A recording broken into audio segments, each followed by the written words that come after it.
Hello! So I did my paper on the reduction of heat islands at airports. And so basically, to start, a heat island is it's an area within an area. So you have like a town, and then there may be a heat island within that town somewhere. So, prime example of what I'm going to talk about is the heat islands at airports. So you have your airport or you have your town, and then you have your airport. And your airport could be a very big urban heat island. The urban heat island, is basically it's an area with a lot of infrastructure and pavement and people. When you have the two of those, it kind of comes with people. But those two things, and then it causes the temperature in just that area to rise. So airports are kind of like a prime recipe for that. You have a lot of pavement with taxiways and runways and terminal building structures, and there's a bunch of infrastructure and everything, and pavement on the parking lots and everything. You also have a lot of hot gases being introduced to the atmosphere, so all the car gas, all the bus, terminal transportation, and fuels from aircraft and all of that. So from the EPA, the research I did through the EPA, there are 4 major impacts that urban heat islands pose. So number 1 is increased energy consumption, 2 is elevated emissions of air pollutants and greenhouse gases, 3 is compromised human health and comfort, and the last one is impaired water quality. So for increased energy consumption, the first thing we want to do as humans, it being hot outside, you want to turn up the air conditioner. Well, all this does is contribute to that increased energy consumption and make that heat island worse, essentially.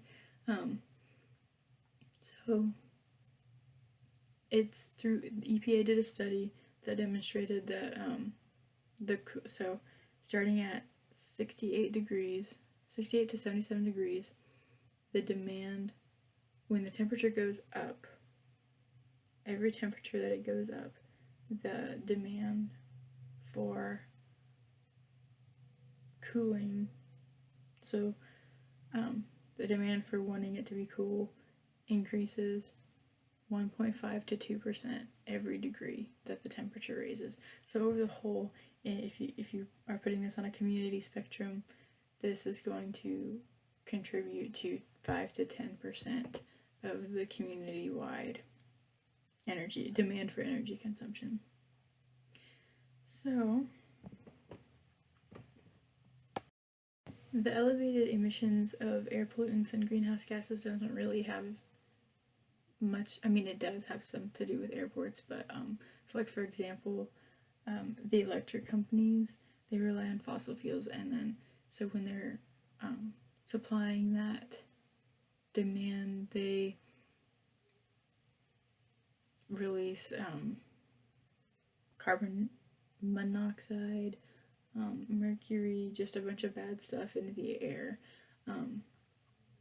That does a lot of pollution, and then you could say that the just like the aircraft and then the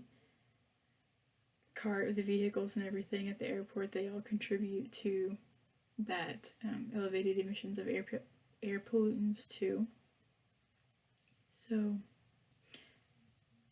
by polluting the air more, this also contributes to the third point, which is human health and comfort. So when you have all of these nasty things being put in the air, it's really hard for us to breathe. Well, it can be hard for others to breathe. Some side effects of it are just general discomfort, respiratory issues, heat cramps, exhaustion, strokes, heat-related mortalities, and the last negative impact from EPA is water quality. So when pavement is heated up, and there's rooftop, say rooftop surfaces heat up, and then stormwater runoff heats up too. That water runoff heats up, and say that the water runoff runs into the water's got to go somewhere, so the water runs into lakes or ponds or nearby streams, drains. I guess we're more concerned with the natural waters like the lakes and everything, but it can negatively impact. That heated water is getting put into a big body of water, and too much of that, the heat, the temperature in it can really affect the marine life and cause unnatural deaths, and it could be a stressor to the animals in there because they're forced into this new water temperature. There's also a study that EPA did that showed that hot pavement, so they had a 100-degree Fahrenheit pavement, it heated rainwater from naturally 70 degrees. You put that 70-degree water onto 100-degree pavement, and it heated up to over 95 degrees.